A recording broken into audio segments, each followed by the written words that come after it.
वो तो supported blood supply supported है। और जो मिड की है, मिड्स की है, वो आ रही है ओर्टा की राइट और लेफ्ट रेनिक आर्टरी से, जो राइट एंड लेफ्ट क्रस को भी सप्लाई कर रही है, तभी इसको करूरा भी कहते तो वही हैं। है। अच्छा, असल ये है।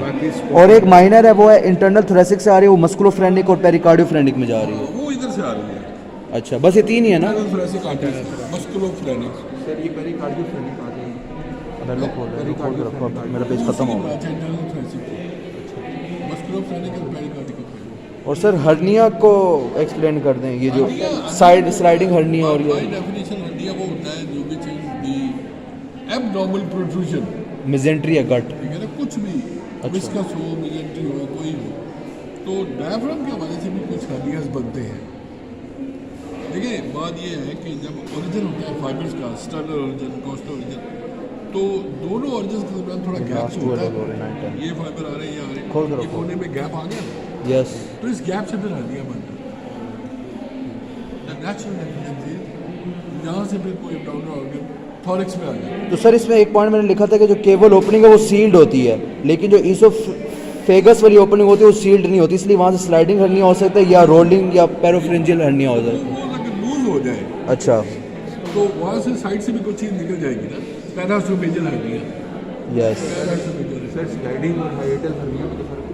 स्लाइडिंग हर्निया वो ये है कि आपकी इसोफेजिस स्लाइड कर रही है ना, कभी ऊपर आ रही है, स्फिंक्टर भी ऊपर आ जाता है। नॉर्मली तो वो इस तरह नहीं करता, लेकिन अगर वो अपने अपने फॉर्मेट में मूव करना शुरू कर जाए इस तरह, उसको स्लाइडिंग है।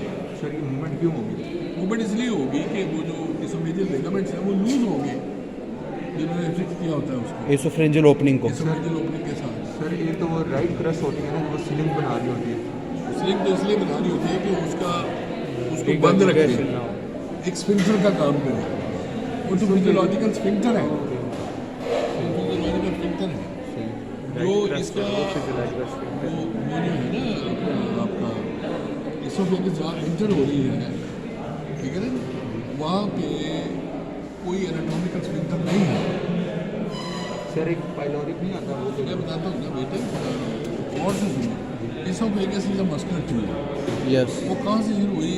फेनिक्स की कंटिन्यूएशन है, ऊपर जाओ तो फेनिक्स के साथ मिल जाती है, नीचे जाओ तो स्टमक के साथ मिल जाती है। ये है इसोफेगस, खुराक की नाली। बिल्कुल।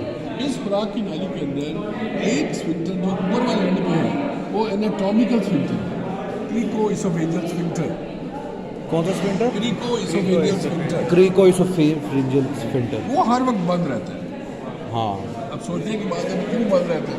वरना जुगाली शुरू हो जाएगी। नहीं, क्योंकि बंद इसलिए रहता है कि क्योंकि हर वक्त हम खा तो नहीं रहे होते ना, बिल्कुल। तो अगर वो हर वक्त खुला रहे तो उसमें एयर चली जाए, हाँ, वो आपने बताया था, वो स्टमक के अंदर एयर आ जाएगी। भेजी, तो वो उसी वक्त खुलता है मोमेंटरली। जब आपकी पेप्सी या पानी जाता है वो खुलता है, जो ही वो अंदर ड्रॉप करता है वो फिर बंद है पेरिस्टाल्सिस। अच्छा, इसमें जब पेरिस्टाल्सिस होता तो है। सर जो राइट क्रस जिस अच्छा, इसोफेगस को बंद ऊपर वाला है। अच्छा, ये ऊपर वाला। अब वो नीचे वाला जो है वहाँ पे अल्लाह ने कोई एनाटॉमिकल स्फिंक्टर। अब एनाटॉमिकल और फिजियोलॉजिकल स्फिंक्टर में फर्क क्या है? एनाटॉमिकल जो होता है वो पहले से प्रेजेंट होता है, एनाटॉमिकल वो होता है जो मरने के बाद भी होता है। मरने के बाद। अच्छा, अब मर गए तो स्फिंक्टर तो उधर ही है ना, हाँ, लेकिन फिजियोलॉजिकल सिर्फ लाइफ में है, मरने के बाद नहीं है। जो राइट क्रस वाला है। आपने देखा कि मरने के बाद वो कहते हैं कि जल्दी करो इसको दफना दो वरना मुंह में से पानी निकलना शुरू हो जाएगा। वो इसोफेगस अपना वो छोड़ देता है फिजियोलॉजिकल जो स्फिंक्टर है। अच्छा। सारे कंटेंट्स ऊपर आना शुरू हो जाते हैं। सर इसीलिए गुस्ल देकर जल्दी जल्दी वो तो लेकिन जो बर्फ में रखते हैं तो इस तरह नहीं होता। मुंह में रुई देते हैं, नाक में रुई देते हैं कि अगर कोई कॉन्टेक्ट नीचे से आ भी जाए तो बाहर ना आए। ऐसे मुंह भी बंद कर देते हैं करके।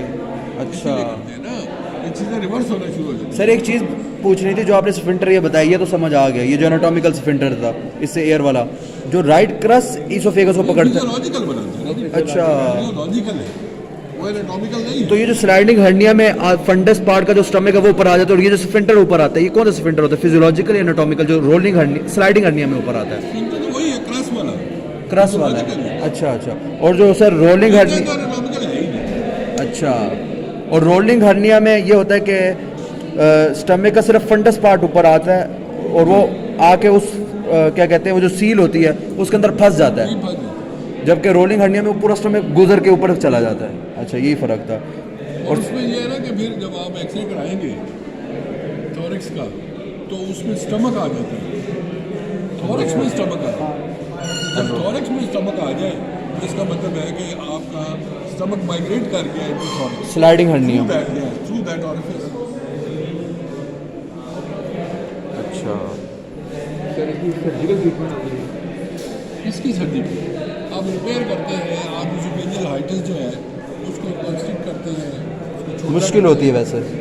कि भी दोबारा नहीं है अपने को। देखिए हड्डियाँ का ट्रीटमेंट क्या है, हड्डियाँ को रिड्यूस करें, रिड्यूस करना मीन्स कि उसको वापस भेज दें। अच्छा, बहुत दफ़ा हड्डियाँ इतना फंस जाता है कि वो हिस्सा मर ही जाता है, उसको कहते हैं स्ट्रैंगुलेटेड हड्डियाँ।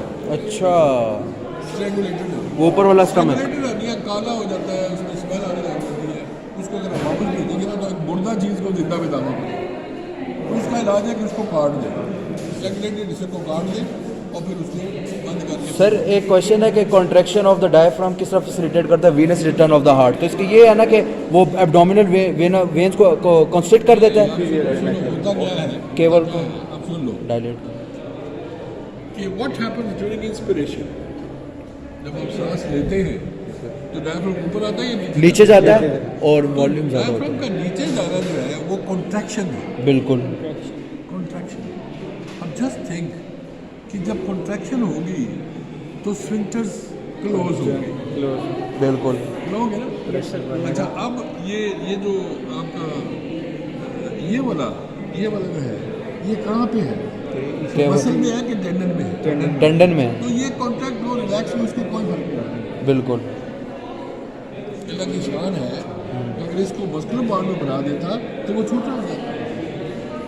ये रिलेटिवली मस्कुलर पार्ट में है, थोड़ा ये छोटा हो जाता, यस। ये छोटा हो जाता।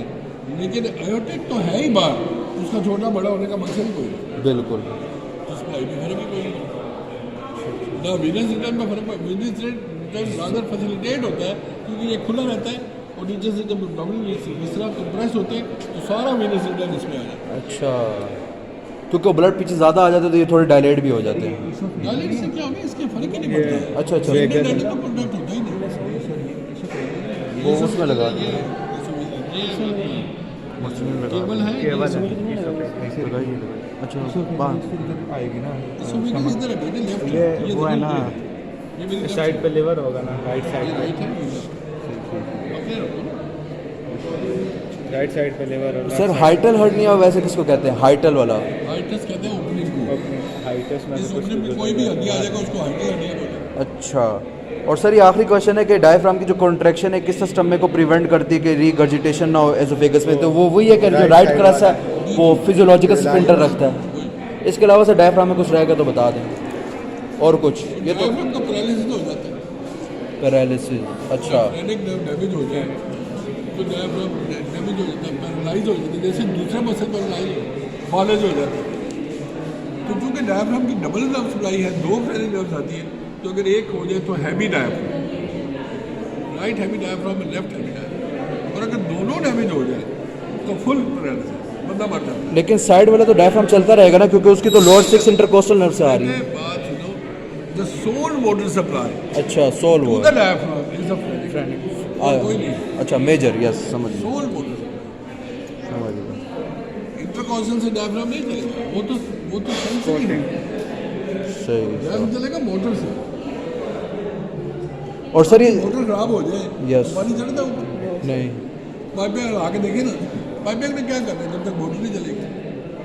और सर जो मीडियल आर्कुएट लिगामेंट होता है वो जो मैंने यहाँ लिखा है कि ये लंबर वर्टिब्रा से निकलता है और उसी लंबर वर्टिब्रा के ट्रांसफर प्रोसेस से ख़त्म हो जाता है। यार ये जो मीडियल आर्कुएट लिगामेंट है ना, this is nothing but it is thickening in the sauce fascia. हाँ, इसकी ओरिजिनल इंसर्शन। अच्छा, और lateral arcuate ligament is thickening of the coordinate in the Boram fascia. बिल्कुल। लेकिन सर ये जो है ये थिकनिंग जो लिगामेंट है ये स्टार्ट जिस वर्टिब्रा से होता है उसी के ट्रांसफर से खत्म हो जाता है देखिए ना। ना, बात ये है कि मीडियन जो है वो एक मीडियल क्रॉस से, मतलब राइट क्रॉस से लेफ्ट क्रॉस और एर्टा को सामने से गुजरता है, एन वाला मीडियन, यस। अब आ गया वर्टिब्रा पे, वर्टिब्रा पे, ठीक है ना, सॉस फेशिया तो वर्टिब्रा पे है, बिल्कुल। तो वर्टिब्रा के ट्रांसफर प्रोसेस लेके अपना बॉडी से लेके ट्रांसफर प्रोसेस तक, ये हो गया मीडियम एक्ट लेके ब्लूटूथ से लेके 12th रिम तक वो मिल जाता है। सर ये कहते हैं कि अगर नीचे L2 से शुरू हो रहा है तो वो L1 के ट्रांसफर्स पे जाके ख़त्म होता है, ये आपने कहा भी था ना कि L2 की बॉडी से अगर मीडियल L वाला आर्कुएट लिगामेंट शुरू हो रहा है तो वो L1 के ट्रांसफर प्रोसेस पे ख़त्म होगा, एक ऊपर। तो ऐसे ही होता है या फिर उसी के पे ख़त्म हो जाता है? उसमें भी होता है, थोड़ा सा उसमें भी जाता है। अच्छा सही है, समझ गया। और हाँ एक और चीज़ है, यस टाइम देखो। मैंने बात ये ना कि ये आ रही है इस अपना इन्फीरियर वेना के बाद, यस इन्फीरियर वेना का मतलब ओपनिंग अंदाज ये टेंडन में बनाया, टेंडन कभी कॉन्ट्रैक्ट नहीं होता, तभी ब्लू है ना। ये छोटा होगा, ये छोटा नहीं होगा, ये है मस्कुलर पार्ट में, ये छोटा हो जाएगा जब डायफ्राम नीचे जाएगा ना, नीचे जाएगा, ये छोटा होगा तो फूड वापस नहीं ना आएगा, लेकिन ये खुल जाए तो फूड सारा वापस आ जाएगा। सर एक चीज़ और पूछनी है कि एक चीज़ बताई थी डायफ्राम की मूवमेंट, डायफ्राम की मूवमेंट उन्होंने कहा था कि एक्टिव भी होती है पैसिव भी होती है, जो ऊपर जाने वाली होती है वो पैसिव होती है और जो कॉन्ट्रैक्शन नीचे जाने वाली होती है एक्टिव होती है। उस पर उन्होंने बताया था अगर थोड़ी सी कॉन्ट्रैक्शन है, एक एरो लगाया था, उन्होंने कहा था तो डोम हिलता है, ज़्यादा कॉन्ट्रैक्शन हो जाए तो सेंट्रल टेंडन जो होता है वो T8 से T9 तक चला जाता है, और अगर उससे भी ज़्यादा कॉन्ट्रैक्शन हो जाए तो जो हमारी फ्लोटिंग रिब्स है वो इवर्ट हो जाती है बाहर की तरफ, बकेट हैंडल बन जाती है। डिपेंड करता है ना कि आप कितनी एक्टिविटी आपकी है। अच्छा अगर आप आराम से बैठे हुए हैं, यस कोई काम नहीं कर रहे, बिल्कुल। तो आपके सिर्फ जो है ना वो सेंट्रल टेंडन नहीं मूव करेगा, सिर्फ डोम मूव करता रहेगा। डोम्स आपके बड़ी स्लो ऐसे जैसे ऐसा सा पंखा चल रहा है, यस ठीक है। अब आप उठ के चल पड़े, अब अब सेंट्रल आपका टेंडन थोड़ा थोड़ा सेंट्रल टेंडन भी T8 से T9 यानी कि तक। आपका दिल भी ऊपर नीचे होना शुरू हो गया, अब आप भागना शुरू हो गए तो फिर आपका हर चीज। अच्छा तो सर अगर हमसे पूछे कि इसकी मूवमेंट एक्टिव है पैसिव, तो हम ये कहेंगे ना अपवर्ड मूवमेंट पैसिव है, नीचे वाली एक्टिव। बड़ी बड़ा मोटा सा इसका जवाब है यस कि डायफ्राम जो है उसका कोई सन ही नहीं है, कोई काउंटर एक्शन नहीं है उसका। अच्छा हर मसल का एंटागनिस्ट होता है ना, यस डायफ्राम का एंटागनिस्ट कोई नहीं है। बिल्कुल इधर हम कहते हैं ना फ्लेक्शन, उधर एक्सटेंशन है। डायफ्राम अपनी मिसाल आप है, डायफ्राम सिर्फ कॉन्ट्रैक्ट करता है और रिलैक्स करता है। तो एक्टिव पैसिव से कैसे जो एक्टिव है, एक्टिव वो होता है जिसमें नर्व सप्लाई काम आती है। जब एक्टिव एक्शन होगा तो नर्व सप्लाई होगी तो कॉन्ट्रैक्शन होगी। अच्छा तो movement of the diaphragm downward which is by the phrenic nerve is the active movement. अच्छा और उसका वापस आना तो नेचुरल है, उसने आना ही आना है, क्योंकि अब्डोमिनल मसल उसको पुश करना है। तो relaxation is the passive phenomenon. और सर कोई नर्व इन्वॉल्व यस सर, और सर इसके दो मेजर फंक्शन है ना, एक तो एक ये इंस्पायरेटरी मसल है नंबर 1, दूसरा इसका ये कहा था कि जब हम बेंड करते हैं बहुत हैवी वेट उठाते हैं तो ये इंट्रा एब्डोमिनल प्रेशर बढ़ाता है। के एक्शन है। एक what are the actions of the diaphragm? ये तो सबको पता है कि रेस्पिरेटरी मसल है, इंस्पिरेशन। दूसरा जब हम बेंड करते हैं तो इंट्रा एब्डोमिनल प्रेशर इंक्रीज करते हैं, जिसकी अगर ये ना होता तो हम हमारी हड्डी मुड़ जाती। आप वजन उठाएं यस और साथ आप क्या क्या लगाएं, आप उठा लेंगे वजन? नहीं उठा पाएंगे, सांस रोकना पड़ेगा। रोकना पड़ेगा। तो you make a column of the air ऐसे। जी अब सर ये सांस रोकने आप वाला, सांस रोकेंगे तो एयर कॉलम बनेगा ना, ग्लॉटिस बंद होगा आपका, अच्छा ग्लॉटिस बंद हुआ, सही है एयर कॉलम भर जाएगा। अगर आप सांस लेते रहते उठाएंगे तो कभी भी फंसेगा। अब जिनका सांस टूट जाता है वेट लिफ्टर्स का, वो हार जाता है। जिनका सांस पक्का होता है वो जीते। अच्छा मैं अगर इसके मैकेनिज्म में जाऊं, अगर मैंने सांस रोक ली, मेरा एब्डोमेन वहाँ रुक गया अपर से, नीचे जब मैंने अपने मसल्स को कॉन्ट्रैक्ट किया, नीचे से मेरे मसल्स आ गए, ऊपर से डायफ्राम आ गया, नीचे मसल्स की लेयर आ गई है, वो एयर की लेयर आ गई है, तो दरमियान में एयर, ऊपर डायफ्राम, नीचे एब्डोमिनल मसल्स आ रहे हैं, तो इन तीनों की वजह से एक इंट्रा एब्डोमिनल प्रेशर इंक्रीज हो जाता है और इसकी वजह से पत्थर बन जाता है। आप एब्डोमिनल मसल वैसे तो बड़े सॉफ्ट हैं, बिल्कुल, लेकिन अगर आप इनको कॉन्ट्रैक्ट कर दें इस तरह, अंदर की तरफ तो चले पत्थर बन जाते हैं। बिल्कुल, अब इसमें से ट्रैक्टर को डाल दें, हाँ वो तभी करते हैं, समझ गया, यस ये रीज़न है। टॉरिक्स में मसल इतने हैवी नहीं है, लेकिन अल्लाह ने हड्डियाँ, लेकिन हड्डियाँ भी बेकार है। पसली का ये हाल है कि जरा सा मुक्का मारूंगा पसली टूट जाएगी। अच्छा यस ये बिल्कुल, दर्शन ही सौदे हैं सारे, ये पिंजरा बना बस दिया हो है गया। दर्शन के लिए, शेप वापस दे आ दिया गया। आपको, पैर सीधा जोड़ा, लेकिन सीने में पावर नहीं है। और ऊपर मसल जो लगाए हैं वो पावरफुल है, जैसे आपका सिलिंडर इंटीरियर, पेक्टोरिस मेजर, वो जो मसल है वो पावरफुल है, बड़े वो आपके दिल को बचाने के लिए वो सारे प्रोटेक्टिव है। और सर इसकी अब लास्ट चीज़ थी, बाकी तो कवर हो गया। सर ने कहा था इसकी एम्ब्रियोलॉजिकल ओरिजिन बहुत इंपॉर्टेंट है, इसके 4 ओरिजिन है, पेरिकार्डियम वाला, इसका हार्ट वाला ओरिजिन है, वो एक्सप्लेन कर दें। वो आपने पढ़ा है थोड़ा सा पढ़ा है कि इसके चार ओरिजिन्स हैं एज कम्पेयर टू अदर। दूसरा इसके और हार्ट का सेम ही है कोई फाइबर्स, दो बातें पड़ी थी। तो असल में ये है ना कि अगर आप पढ़ेंगे ना तो इसके जब प्लूरोपेरिटोनियल प्लूरोपेरिकार्डियल मेम्ब्रेन बन रही होती है यस, उस वक्त डायफ्राम बन रहा होता है। अच्छा तो होता है सेप्टम ट्रांसवर्सम, अच्छा, जहाँ से बनता है डायफ्राम। पढ़ा आपने? What is septum transversum? Septum transversum जो है वो तो हार्ट नहीं हो रहा। तो बेटे उसी से डेवलप, ये तभी हार्ट से लिंक्ड भी है ना, तभी तो हार्ट की पेरिकार्डियम और डायफ्राम का ओरिजिन एक है। सेप्टम ट्रांसवर्सम। आपकी फार्मिस पेरिकार्डियम और डायफ्राम लिंक्ड है, आपसे जुड़े हुए हैं। अच्छा, आपका डायफ्राम नीचे जाएगा, आपका हार्ट भी खींचा चला जाएगा नीचे।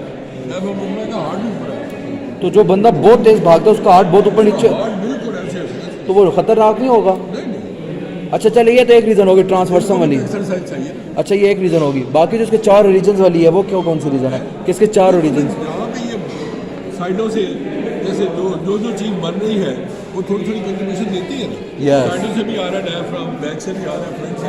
जैसे आपका ओरिजिन बताता है ना कि 4 जगहों से आ रहा है, तो डेवलपमेंट के लिए भी 4 जगहों से ही आ रहा है। अच्छा समझ गया। बस सर, और इस पे कुछ रह गया डायफ्राम में? मैंने तो कोशिश किया था मैक्सिमम जो पॉइंट्स हैं मैं बताता जाऊँ। कवर्ड है सर? Okay sir. Heavy